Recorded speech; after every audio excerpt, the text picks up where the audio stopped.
All right, YouTube. North Korea has some people worried. I don't see it as a great worry because they do this anyway constantly, but they fired off some missiles into the ocean. Four of them, actually. Long range missiles, nonetheless. And naturally, it's perturbed the Chinese almost as much at this point as it perturbs the Japanese or the South Koreans when this happens. It's surreal because until a few years ago, the Chinese were the guarantor of North Korea. They bought their minerals, they sold them coal, and so forth. Gave them rice shipments to keep people from starving, and said, oh, we don't care if the North Koreans develop atomic weapons. I think at this point, though, China might be worried that the North Koreans are actually going to obtain modern nuclear technology, which is why they're no longer shielding them, especially since as North Korea's atomic program progresses, it becomes harder and harder for the Chinese to justify defending them in a diplomatic fashion at the UN or anything. To the point at which even their state media now is calling for doing something about the North Korean problem. Meanwhile, the North Korean ambassador to Malaysia got expelled for insulting the Malaysians by claiming that they and the South Koreans had conspired to kill Kim Jong-un's relative there, when in reality, of course, Kim Jong-un had his own relative killed for, I guess, being a Westerner or something like that. But it's entirely possible that war will erupt there over Trump's tenure, by the way. When Obama said, oh, yeah, that's the flashpoint you should be looking at, he's not wrong, ultimately. It is probably the most difficult spot in the world. You have a not quite agreed upon delineation of the border between North and South Korea. A war that hasn't technically ended. The Korean War technically is still on. It's just a ceasefire of sorts at the moment, an armistice. It wasn't ended by a true end-of-war treaty. You have a rogue government that now its largest ally, its only significant ally, China, has abandoned them. It's a difficult situation. You also have continual problems with crop shortages in North Korea. You've got a lackluster economy that's struggling to maintain its military capabilities. Any level of instability added to this could probably bring the regime there with Kim Jong-un crashing down anyway. Now, if North Korea destabilizes, everyone else in the region has to get involved immediately. They won't even wait. South Korea will march on the DMZ if that happens. The U.S. will immediately put every asset it's got in the region on North Korea. It will happen. The Japanese will get involved. China would get involved. None of these states really want, some rogue general to take command there and actually be crazy enough to use atomic weapons. As they progress in their technology, it gets more and more certain over time that eventually North Korea will fall. The Korean Peninsula will reunite in some fashion. Now, I have a sneaking suspicion that the Chinese have backed off because they don't care if we invade North Korea. They honestly, at this point, they've got their own minerals. They've got their own colonial acquisitions, really, in Africa. They no longer really need the North Koreans. They've also got the Spratly defenses. They've partnered through BRICS with some of these other states in the region that are far more important to them in an economic fashion, like Pakistan. I don't think they really care about the Hermit Kingdom anymore, which means that Kim Jong-un's defense mechanism right now is, I might have a few atomic weapons. That's not so very impressive after all. We built them in the 1940s. They're the new kid on the block when it comes to nuclear technology. Their claims of having a hydrogen bomb are completely wrong. The magnitude of the seismic event caused by their last test was nowhere near the magnitude that you would expect from a full modern nuclear weapon exploding underground. It was barely larger than the last test they conducted before that was demonstrably just a routine atomic weapon and the kind that we were using in the early 50s or something.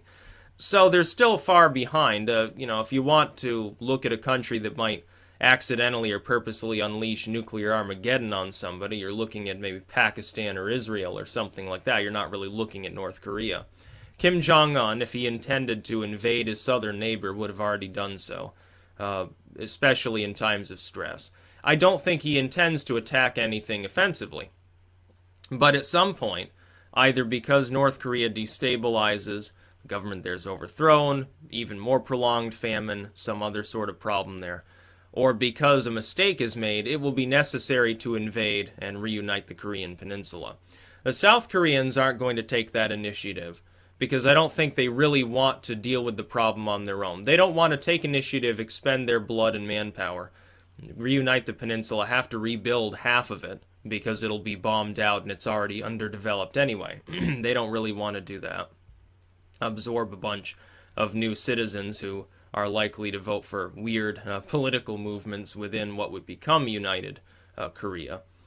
They don't want to do it. The Japanese don't really want to get involved. They're remilitarizing. They've scrapped their pacifism. But are they going to lead the charge? No, probably not. It'll probably end up being the U.S., and it could very well happen in the next few years. Trump has echoed an anti-war line. He hasn't said any hard-line things, really, other than we're going to wage a trade war, perhaps, with the Chinese. He hasn't indicated so far a readiness to offensively attack anyone, which sets him apart from most Republicans, I suppose. But that being said, it might become necessary. During one of these spats that happened at the DMZ, a town actually gets hit with artillery. A boat actually gets sunk. North Korean infiltrators are caught in South Korea or Japan or something like that. If that happens, it might be a cause for war. And with China backing off, no longer guaranteeing their sovereignty, all that's left is, hey, North Korea has some rudimentary atomic weapons. But we could probably destroy those atomic weapons simply by leveling their air power, and we have the capability of doing that. A few carrier groups from the U.S. would have enough air power to quickly overrun all of their air defenses. And if that happens, they have no way to deliver an atomic weapon. They don't have the ability to use it. These are primitive weapons. They have to be dropped from a plane. They're not put on missiles. As far as their missile platforms, you can target them too. It would be up to the South Koreans, the Japanese, and anyone else who gets involved to target all of the artillery and tanks on the southern border who very quickly would open fire. We can handle, the U.S. alone can easily handle the air power of North Korea. It wouldn't even be difficult. But it would require multiple nations to focus on multiple things. If the Chinese get involved, look for the Chinese to declare that because one Chinese businessman is sort of a migrant in North Korea managing a factory somewhere in the northern part of their country, that they have a right to annex the entire province or something like that. That's probably what China would do. China would openly negotiate with us. Yeah, you can attack the North Koreans, but we want this province up north. There are 2 Chinese people living there, so it's ours now. They'd probably do that. You know what Uncle Sam would say? Go fucking ahead. It's not like it can be any worse off than under the North Korean leadership. When they fire off missiles, it's usually just to test the reactions of the West. They don't care about you condemning them, obviously. They don't actually worry about being offensively striked. What I think could happen, though, is we might engage in cyber warfare with them.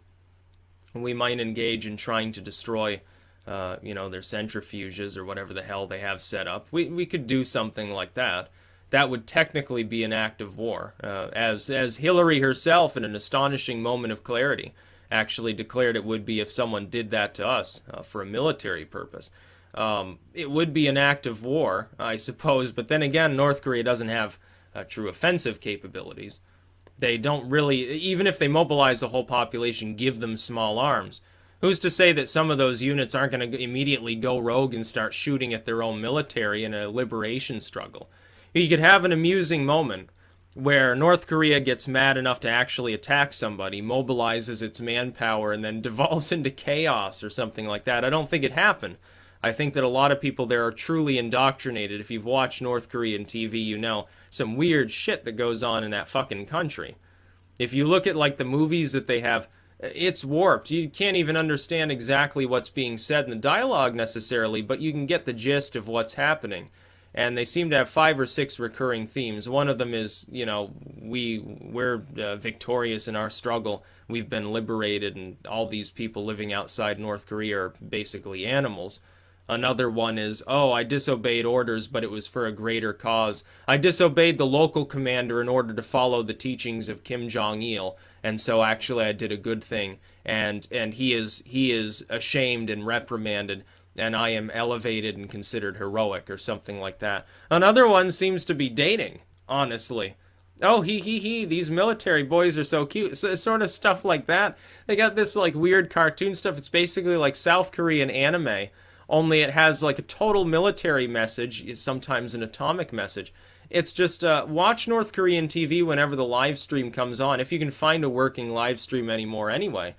And prepare to be amazed, really, especially at the music. I posted one of those on there. It's like a pop song. Again, I'm not even exactly sure what it's supposedly about, but it's very strange indeed. So North Korea is trying to perturb people, but I mean, who fucking cares? They've been doing this for decades anyway. Now that China's backed off, they're not so much of a threat anymore. Not that, by the way, if we had invaded North Korea 10 years ago, I don't think the Chinese would have attacked us back. I don't think they'd be stupid enough to start World War III over a useless vassal state feeding them minerals. But at the same time, would they annex, probably a northern swath of North Korea? Oh, yeah, of course, especially if it has mineral wealth. Any mineral stockpiles, yeah, those would be Chinese microstates in an otherwise unified North Korean peninsula. That's what they'd devolve into. It'd be an interesting struggle. It'd be a bit like watching one of those like fantasy scenarios where a bunch of medieval knights go up against some U.S. Marines or something. Sort of like a Connecticut Yankee in King Arthur's court towards the end there, where they're using the machine gun and the electric fence to kill all the approaching soldiers and stuff. It'd be a little bit like that. I mean, they're fighting with 50s era technology. And some of the stuff they get stockpiled to give to people if they ever muster their full manpower, it's stuff from like First, Second World War. Not exactly modern tech. That's about all.